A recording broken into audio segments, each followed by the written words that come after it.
pessoal, estamos aqui no Medical Business, eu, Diego Logulo. E Rossana Kessa. Hoje vamos entrevistar José Olímpio, Zé Olímpio, CMO de várias empresas da indústria farmacêutica e também hoje fazendeiro. Zé, é um prazer estar com a gente aqui no programa. Prazer todo meu, obrigado prazer. pelo convite. Espero contribuir aí para esse lindo projeto de vocês. Vamos falar sobre um tema, é possível administrar a vida pessoal com break-even? Aqui com o Zé. Zé, conta pra gente um pouco sobre a tua trajetória profissional. A gente sabe que você trabalhou em grandes laboratórios aí, desde o marketing, aí, como gerente de produtos, gerente de marketing. Conta pra gente aí a tua trajetória um pouco. Minha trajetória, eu comecei numa empresa familiar. Meu pai, ali no início da década de 90, tinha uma distribuidora de produtos da Nestlé, porque a Nestlé ela só faz venda para grandes supermercados e redes, e as pequenas ficam dos distribuidores. E comecei minha vida ali com ele, trabalhando, mas logo vi que eu tinha uma vontade de crescer como executivo de uma indústria e logo já entrei na Nestlé, fui trainee da Nestlé e ali segui carreira. Mas fiquei um tempo na Nestlé, uns 5, 6 anos, mas aí a indústria farmacêutica me chamou a atenção. Eu tinha alguns colegas ali, sou do interior de São Paulo, lá de Caçapava, e alguns colegas trabalhavam na indústria farmacêutica como propagandistas, e ali eu vi um caminho incrível. E aí tomei por decisão e já entrei em alguns laboratórios, trabalhei no Axê, na Takeda, fui para a Bayer, mas daí de novo o mundo me levou para a indústria alimentícia, para a Danone, mas tinha uma divisão Medical Nutrition, que são produtos enterais que vendem para as pessoas que têm diagnósticos e precisa de uma nutrição especializada. Isso na própria Danone? Isso na própria Já Danone. Era na Paulista ali? Não era, ainda era lá na Vila Olímpia. Era o Roberto Fátio? Não, o presidente, você diz, o CEO era o Marcelo Borges, que era da AstraZeneca.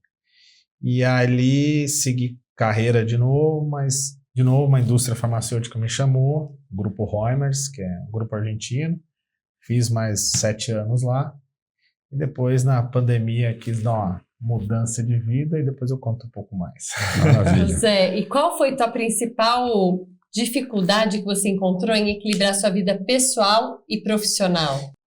Quando eu saí da Nestlé e entrei para ser propagandista, eu achei que eu tivesse feito a pior decisão da minha vida. Porque na Nestlé eu fui trainee. Trainee você já vira um gestor com menos de 25 anos. Eu não era feliz.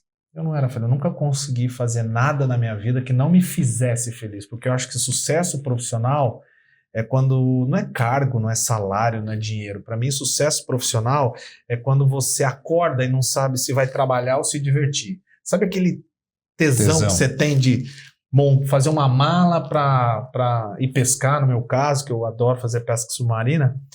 Sabe aquele tesão que você tem de fazer a mala para viajar? É o mesmo tesão que você tem que acordar todo dia para ir trabalhar. E eu sempre tive isso na minha vida. Quando eu tenho esse tesão, é aquilo que eu gosto de fazer. E os primeiros meses de indústria farmacêutica foi muito difícil para mim, porque eu já era trainee, saí de lá para ser propagandista e muitos médicos às vezes olhavam para a gente assim e não dava aquela atenção devida, né? Mas eu cheguei num momento que eu falei assim, cara, o problema não são eles, sou eu, né? Porque se eu não sou médico, não sou formado em medicina, eu era já formado em marketing, uma primeira pós-graduação. Eu tinha que estudar do produto, então eu tinha que saber mais do produto do que do médico, né? Para eu vender um medicamento como marqueteiro de administração de empresa, então eu tinha que estudar uma coisa que não era minha, era uma parte de farmacologia. Mas quando eu quebrei essa barreira de muito conhecimento, eu até fazia umas boas propagandas, mas não era ainda. Até que um dia eu soube de minha família é italiana, metade italiana, eu sou neto de italianos e neto de libaneses. Até então, minha avó é uma grande matriarca, então chegava para a vó, quem vem comer hoje aqui? Os de sempre. Eram 40 pessoas, primos, tios, todo mundo para comer. E a vozinha cozinhava muito. E a sábado, às vezes, ela acordava com muita artrite, com dor no corpo. E ela não conseguia fazer feira, ela levava eu mais 2, 3 netos para carregar a bolsa dela na feira, né? Que interior a gente faz feira, né? Igual São João, né? Que vocês conhecem mesmo. Lá em Caçapava tem um mercado, então... E aí ela acordava de manhã, ela não levantava bem, ela não fazia o café bem, ela não ia na feira, ela não fazia o almoço. Então, o problema dela era a dor dos 40, que não tinha aquele, né? E nessa época eu era propagandista, eu lembro que ela foi no médico, ela trouxe uma receita com alguns produtos, né, corticoide e tal, e trouxe um produto alendronato cálcio, que a Cirly lançou. Eu lembro que eu peguei ela falou, filho, traz essas amostras para mim. E eu levei essas amostras para ela. Cara, deu 1 mês, essa mulher estava subindo em árvore, com 80 anos. Você chegava, ela tinha uma vivacidade, filho, que remédio incrível, eu tô bem, nossa. Aí o sábado nosso era outra configuração. Aí, cara, eu parei, olhei e falei, caraca, eu não vendo medicamento. Eu vendo estilo de vida, eu vendo qualidade de vida, eu vendo família, eu vendo união, eu vendo uma pessoa que não está com problema e a família inteira fica feliz. E ali eu virei a chave. E falei, o que curou ela foi justamente... Foi o medicamento, aquele lá. Então, quando eu chegava no médico depois para promover, ninguém mais me segurava. Porque eu não promovia mais o produto e o mecanismo de ação do produto. Eu olhava para o que tinha por detrás do produto. Por exemplo, eu tenho um contraceptivo que é para adolescente. Eu não faço uma campanha de marketing para vender mais versus as outras indústrias. Eu faço uma campanha de marketing para um sorriso de uma mãe, de uma filha que não engravidou. Eu tenho um produto para dor, eu não falo sobre a dor. Eu falo assim, quantos cuidadores não vai precisar levar esse paciente para tomar um banho? Porque imagina a gente ter que ser levado para tomar um banho por um cuidador. Então, todo o marketing que eu faço, e sempre fiz desde essa ocasião, foi esse despertar da família. E trazendo a felicidade para o conceito do produto. E trazendo a família. Então, para mim é isso. Muito bom. Então, desculpa Imagina, alongar, excelente, mas... excelente. Muito bom. Zé, me fala uma coisa, como é que você define aí a questão aí de carreira profissional, pessoal, né? Dosar, né? A dosagem nesse teu estilo de vida que você leva. Muita gente não sabe, mas o Zé hoje tem uma fazenda, né? Em Campos Jordão. Campos Jordão, né? Divisa Pindamonhangaba com Campos Jordão. Logo na divisa, não foi um retiro, mas conta um pouco para a gente também dessa experiência, né? Trazendo isso para o pessoal. Como a gente consegue dosar isso? Porque eu acho que é a receita ideal, né? Hoje em dia, para você aí ter, né, trabalhar a mente, trabalho, né? Uma coisa só, né? Uma coisa que eu sempre procurei ter na vida é estar perto de pessoas que sempre me fazia pensar, me fazia aprender. Por exemplo, eu jogo tênis. De cada 10 partidas eu perco 9, porque eu jogo com pessoas muito melhor do que eu. Né? Eu tenho um esporte que é a minha vida, que me carregou e que me abriu portas, inclusive, na vida profissional, foi a pesca submarina, que você está num lugar que você prende a respiração, né? Você tem que fazer a pesca submarina e a apneia. Então, você prende a respiração, você desce lá 10, 15, 20, eu caçava 30, 35 metros na apneia, é sozinho você tem que lembrar que você tem que descer e subir. Então, tudo isso foi me levando, né? Pessoas com que eu sempre estava muito próximo, o esporte de alta performance que eu sempre fiz. Eu fiz tudo sempre com muita humildade. Humildade no sentido de eu nunca sei nada. Eu parto do princípio que eu tenho que aprender muito. E o aprender muito, você pode aprender com quem sabe muito ou com quem às vezes você acha pouco. Exemplo, eu ia fazer pesca submarina, eu tinha lá GPS, eu tinha tudo, mas eu ia em lugares inóspitos, no Panamá, na Costa Rica, eu sentava com aquele ribeirinho do lado ali, que às vezes você via que ele acordava, não ia para o mar, ou ele fazia atividades diferentes, só com o olhar do vento, o olhar da lua, o olhar disso, aquilo. Então, eu acho que eu sempre fui uma pessoa que tem fome de aprender. Eu tenho fome de aprender com o meu estagiário, hoje em dia, né? Porque eu não sei nada de inteligência artificial, eu sou cego, surdo e mudo. Uhum. E meus analistas, meus estagiários sabem muito. Então, eu tenho fome de aprender com eles, né? Então, se eu puder te responder assim, o que eu sempre procurei estar perto de pessoas que pudessem me agregar, mas com muita humildade de saber que a gente sempre vai ter pares, superiores ou subordinados, e eu trato todos como tal, com muito respeito. A primeira pergunta que você me fez, como é que é o equilíbrio? Eu sempre procurei ser quem eu sou, independente do cargo que eu tivesse. Eu aprendi isso com meu pai, com minha família. A gente tinha que tratar as pessoas sabendo que um dia a gente vai precisar de todas elas. Então, independente de quando eu virei diretor, ou quando eu virei vice-presidente, ou quando eu fui CEO, CMO, cara, eu sou o mesmo Zé em casa, eu sou o mesmo Zé com os amigos, o Fernando que me conhece há anos, eu sou o mesmo CMO dentro do laboratório, eu sou o mesmo cara quando eu trabalhava no headquarter lá da Noni. Eu acho que a gente tem que saber que a gente é só um momento de vida. Sem dúvida. Então, acho que é isso, cara. Então, tentando te responder, não sei se eu respondi, mas acho que a gente tem que ser, no final das contas, viver aprendendo. Ô Zé, e como que você gerencia o seu tempo para poder atuar em todas as áreas que você está? Eu acho que tem um preço. O preço é alto. O preço é você primeiro fazer tudo o que gosta. Eu nunca trabalhei pelo dinheiro, pelo salário que eu ia ganhar. Nunca. Eu sempre trabalhei por um projeto, por uma proposta, né? Então, eu fui um executivo de uma indústria listada. Depois eu fui um executivo de uma empresa familiar, da indústria farmacêutica. Eu sempre tentava entender qual era o sonho do CEO. Não importa como CMO, como diretor, ou fazendo isso. Qual era o sonho? Se o sonho dele batesse com o meu, era aquilo que eu... Então eu não tinha tempo para trabalhar. Mas também assim, vai 5 horas, 6 horas, as pessoas iam jogar um tênis, eu ia. Porque uma coisa que todo mundo erra, e isso é o pior erro que eu vejo da indústria farmacêutica e nos dias de hoje. Todo mundo trabalha naquele momento que está no escritório, né, das 8 às 5, das 8 às 8, não importa.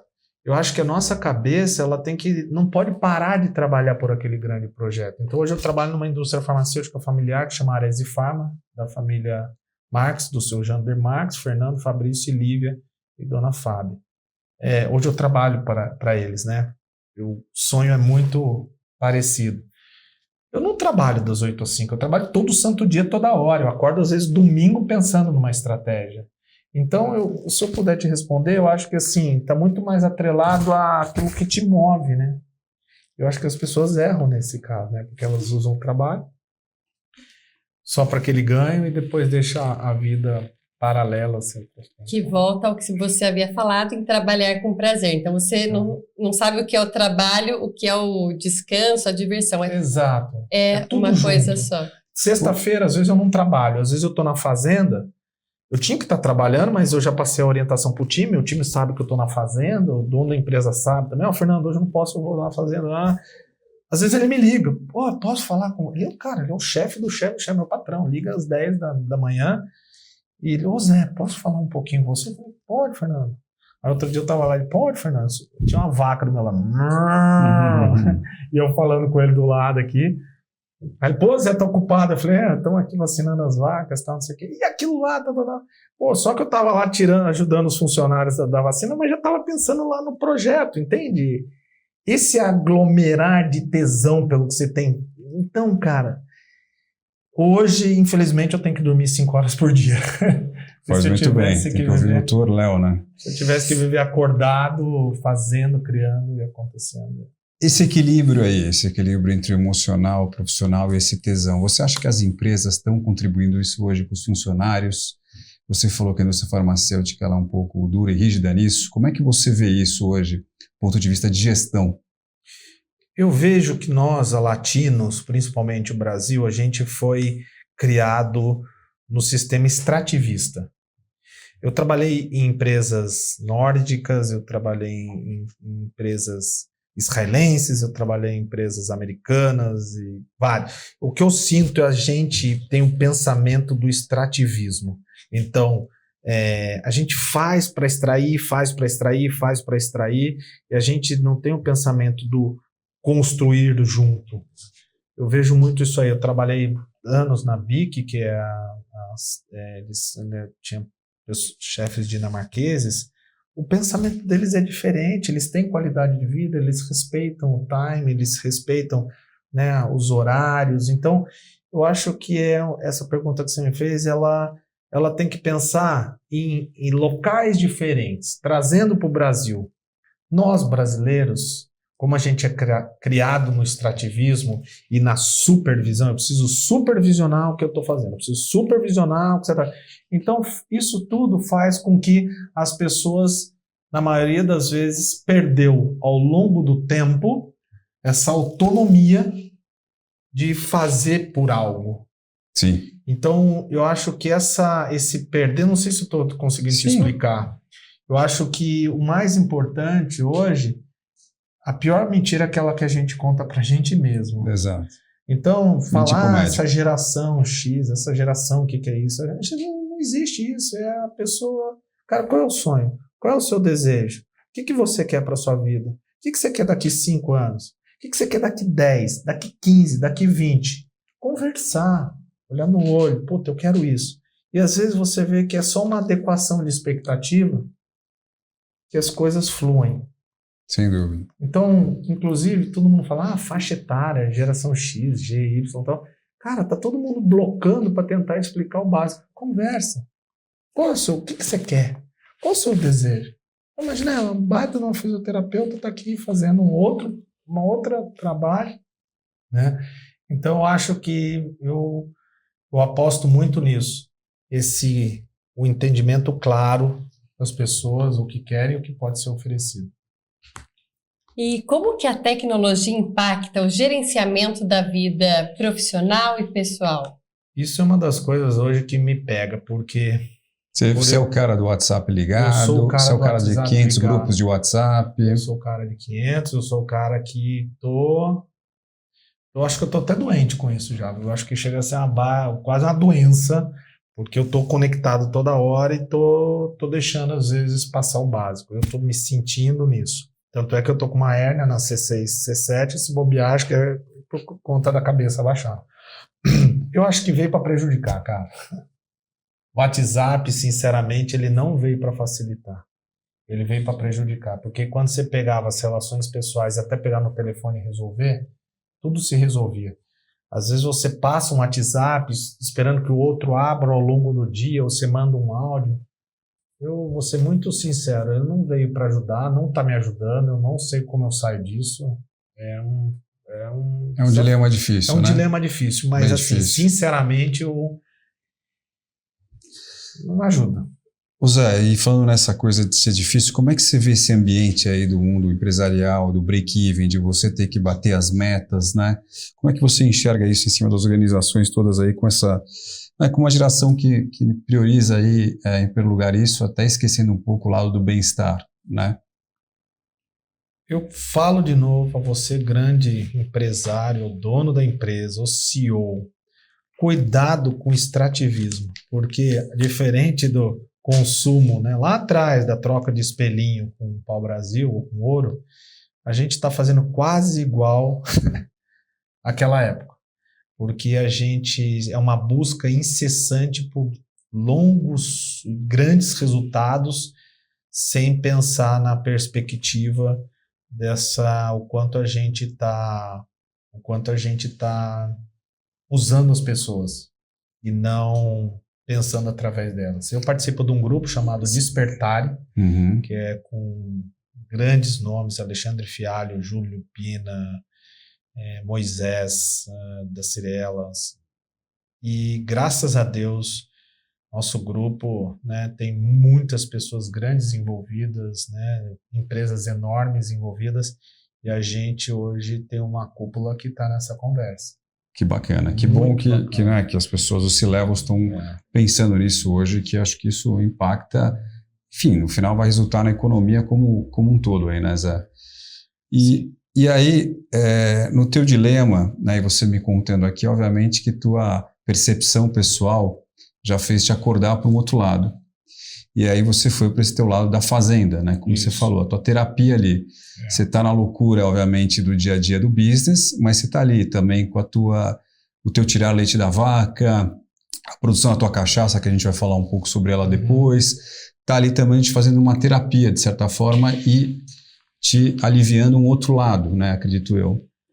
Você acredita que isso é um formato que teria que ser mais divulgado, mais aí para as empresas trabalharem um pouco o seu lado dos seus funcionários, de ter uma parte para ele poder relaxar? Como é que você enxerga isso?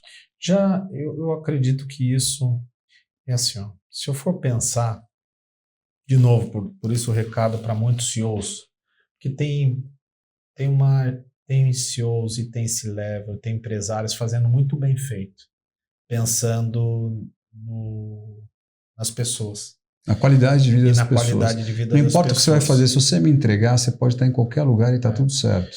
E essa entrega também, eu acho que tem que ser mensurada. Qual é a expectativa dessa entrega, né? Vou dar um exemplo para você. Todo mundo fala da indústria farmacêutica. A indústria farmacêutica quer vender medicamento, a indústria farmacêutica isso.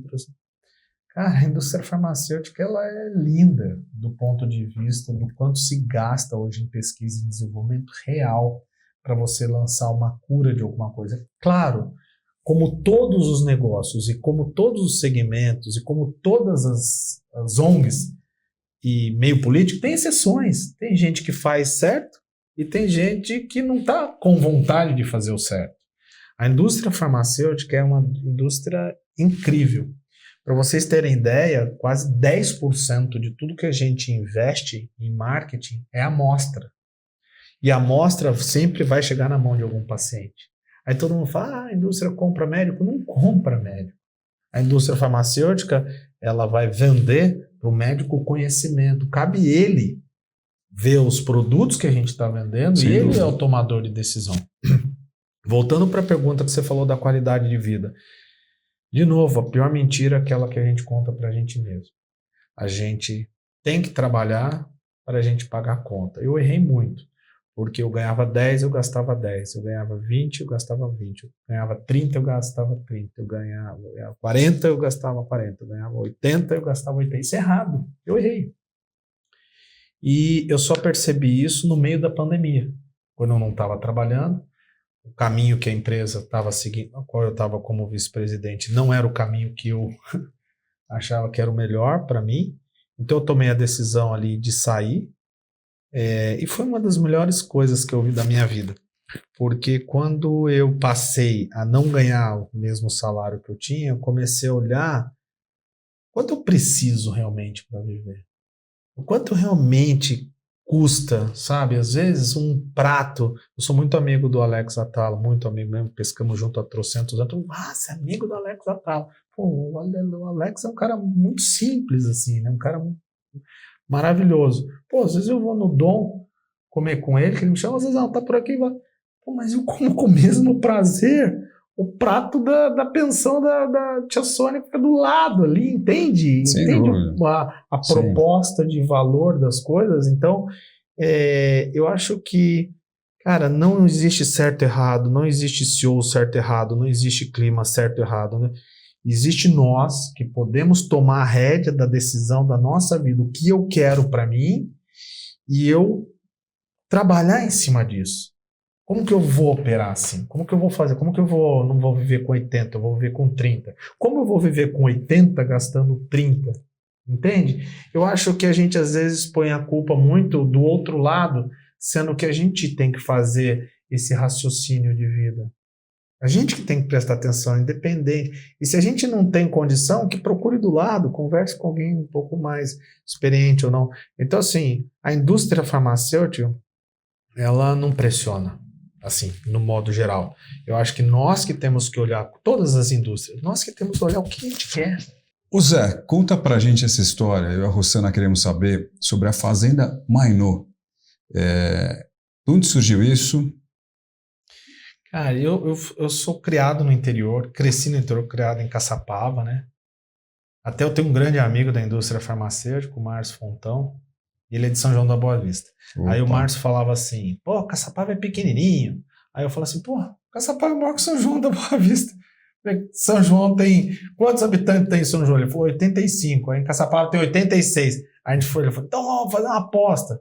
Puta, tinha Caçapava 83 e São João 84.500. Acho que hoje tem 120 mil habitantes, né? Não, acho que isso. continua com 80. Mas eu sou do interior. O meu avô, por parte de mãe, ele era de lavoura, autodidata, mas cresceu, né, sendo funcionário de lavouras, mas ele sendo autodidata, ele virou mecânico agrícola, e teve uma grande oficina no Vale do Paraíba, e ele gostava muito de caçar. Caça ao voo, então. E eu era o neto que acompanhava ele. E ele ia consertar as máquinas nas fazendas, e eu queria ir em todas as fazendas, porque eu ficava lá vendo aquilo lá tirar leite, cara, achava incrível, né? A vaca come, tira ali.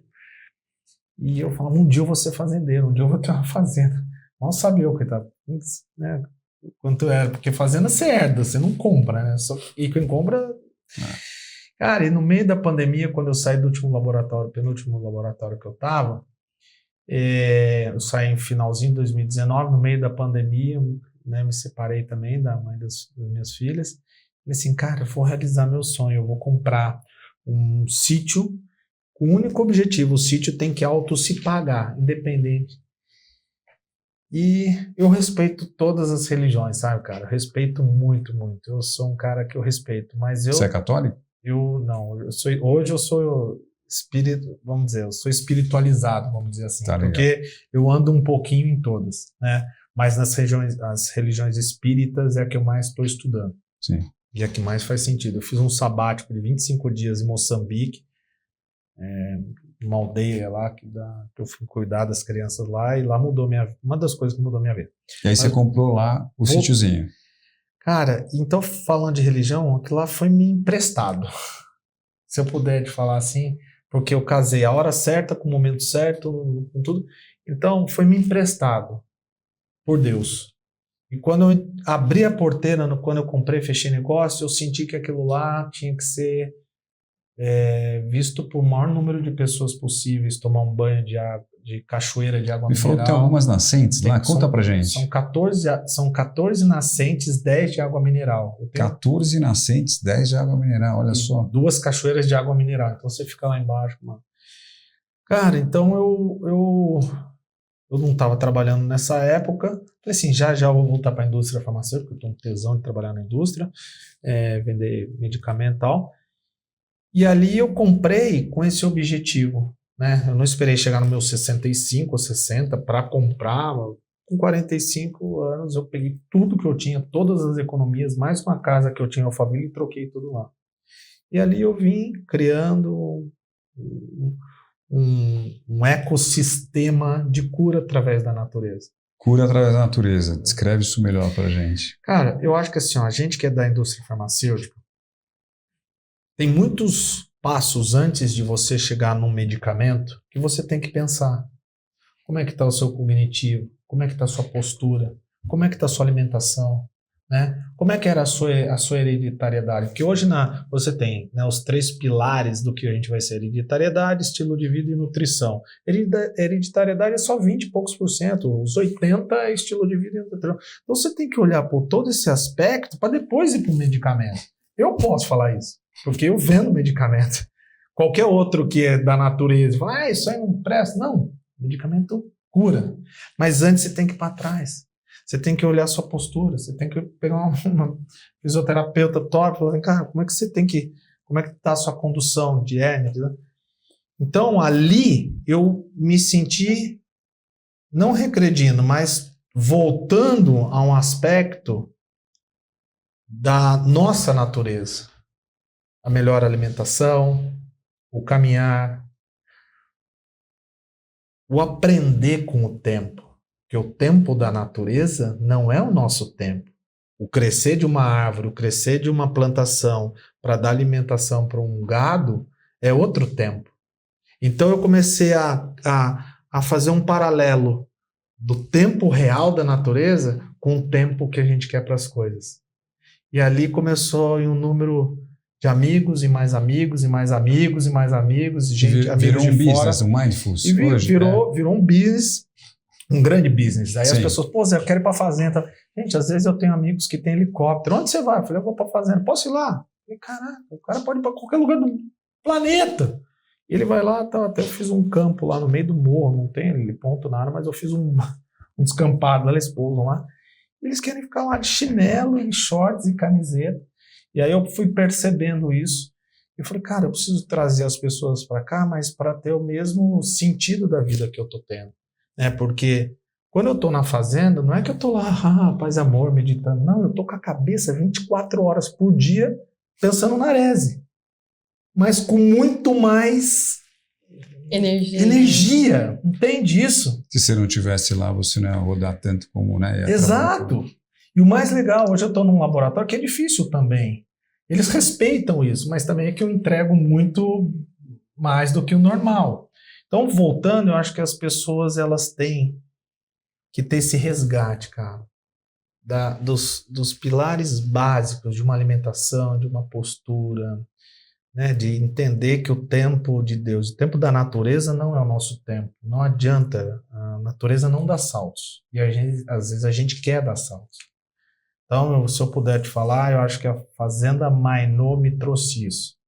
Eu espero, daqui por diante, muita gente possa ir lá também para ter esse despertar. Vamos divulgar, inclusive, ela aqui no programa, o Instagram. Vamos, Fazenda Mainô, hoje chama Casas Mainô, porque eu tenho 2 casas lá que a gente aluga, né, com muito amor. Uma tem 4 suítes, a outra tem 3 suítes, aí tem um projeto grande, daqui 1 ano e meio já vai ter mais 20 chalés, que a gente vai ter lá para pessoas que querem passar o final de semana.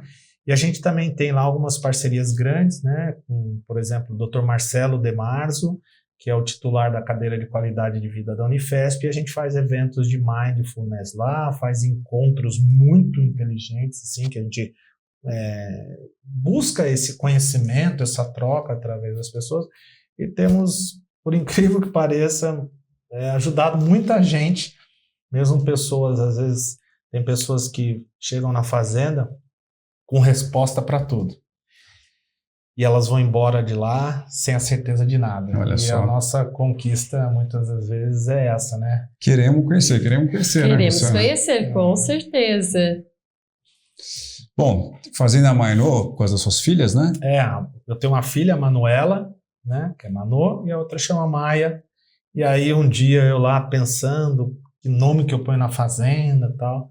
Porque todas as cachoeiras eu dei nome das minhas avós e bisavós. Então tem a Cachoeira Santa Maria, tem a Santa Helena, o São José, o São Sebastião. Então, e aí com o nome eu ponho. Aí meu pai me ligou. Pô, meu pai, do nada. Filho, põe Mainô. Aí Mas ficou. onde, pai? Pô, Maia e Manô. Porque é Manô e Maia. Fazenda Mainô. Excelente. O novo retiro Mindfulness aí para a turma aí ficar sabendo. Zé aqui, grande empresário, né, CMO e VP de várias empresas, e hoje, né, fabricando até cachaça, me disseram. Que história é essa?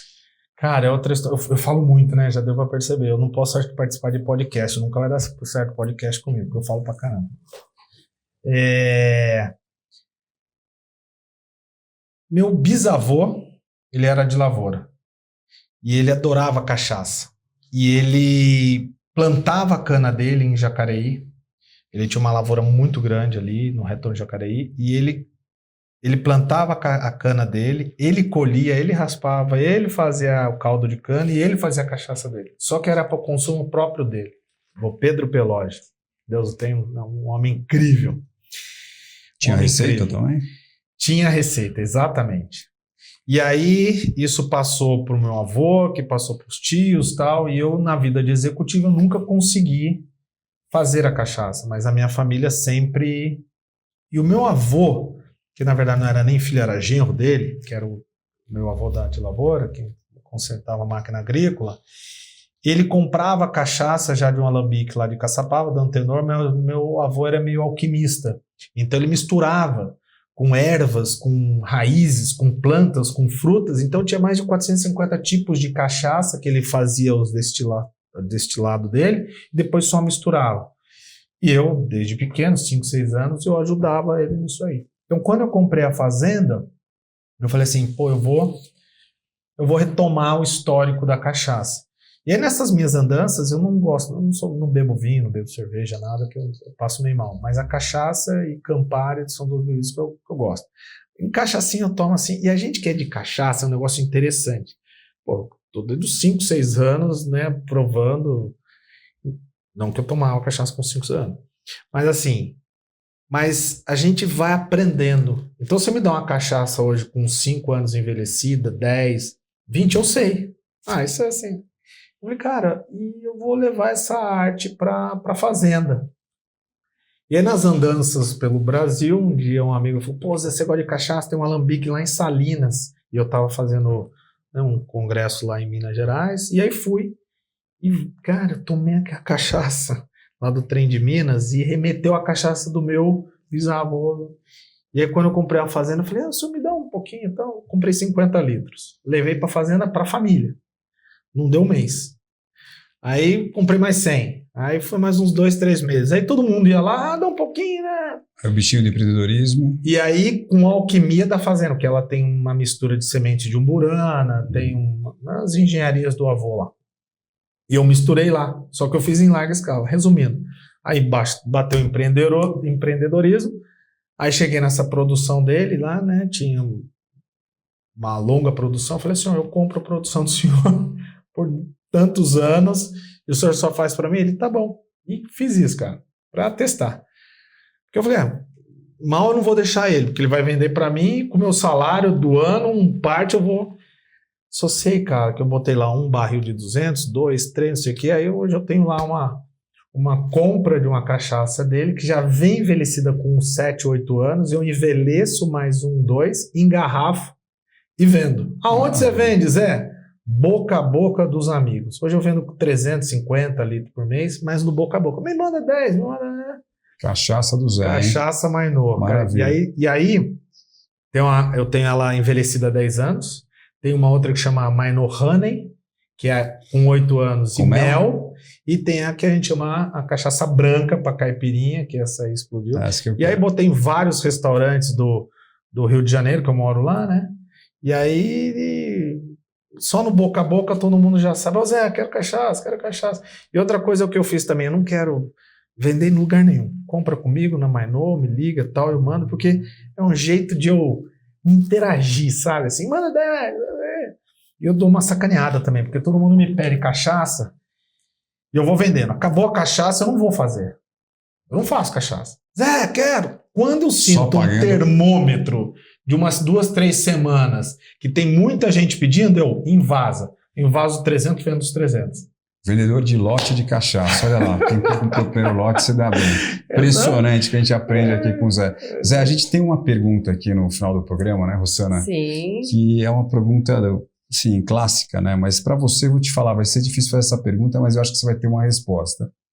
O que você faria da sua vida se você não fosse CMO, não fosse fazendeiro? O que você seria? A gente pergunta aqui para os médicos, né? Se você não fosse doutor, o que você seria? Uns falam que ia ser publicitário, outros falam que ia ser psiquiatra, outros falam que ia ser artista plástico. O que você, Zé, seria? Eu vou te responder. Você vai responder não para mim, olhando para aquela câmera ali, ó. Eu vou responder para o Zezé. Zezé é meu pai. Zezé. Zezé, grande seu Zezé. Grande, você vai conhecer seu Zezé. Opa. Seu Zezé, você acha que eu falo, você precisa conhecer meu pai. Meu pai é do outro mundo, meu melhor amigo. Eu queria ser veterinário, cara. Eu sou alucinado por animais, bicho, cachorro, cavalo. Tem coisa mais gostosa do que amor de bicho? Tem. Amor de bicho é um negócio incrível, cara. Você não fala o linguar dele, você não fala, você não entende, ele não entende sotaque, ele não tem raciocínio, não tem o cérebro. Mas animal, cara, os bichos, eles conseguem nos transmitir o verdadeiro amor de Deus, que é nos dar sem pedir nada em troca. Sem dúvida. Então eu queria ser veterinário. Mas só que meu pai já vendo eu desse jeito, puta, esse cara vai ser veterinário, ele vai comprar um sítio, vai se matar naquele sítio lá. E aí eu não realizei esse sonho, meu pai tinha esse negócio que eu falei para você, e eu acho que eu fui meio que levado para administração por conta, para cuidar dos negócios dele. E aí depois de muitos anos eu retorno, né, uma área que eu tenho cavalo, tem tudo quanto é bicho eu tenho lá. Então eu queria ser veterinário, cara. Eu acho que assim, talvez eu não sou veterinário, né, hoje propriamente dito, mas eu... Você está realizando o seu sonho ali. Estou realizando um grande sonho de estar com os animais lá, mas o meu sonho mesmo era ter sido veterinário. Muito bom esse papo. Excelente. Zé, tomara que você volte aqui no programa para contar mais história aí sobre a Fazenda Mainu e sobre essa cachaça aí do Zé, né? Exatamente. A gente quer saber também. E mais aí ensinar para a turma aí esse estilo de vida que você vem levando. Pessoal, foi uma honra conversar aqui com o Zé Olímpio. A gente queria agradecer mais uma vez aí a audiência de vocês e a gente espera vocês no próximo Medical Business.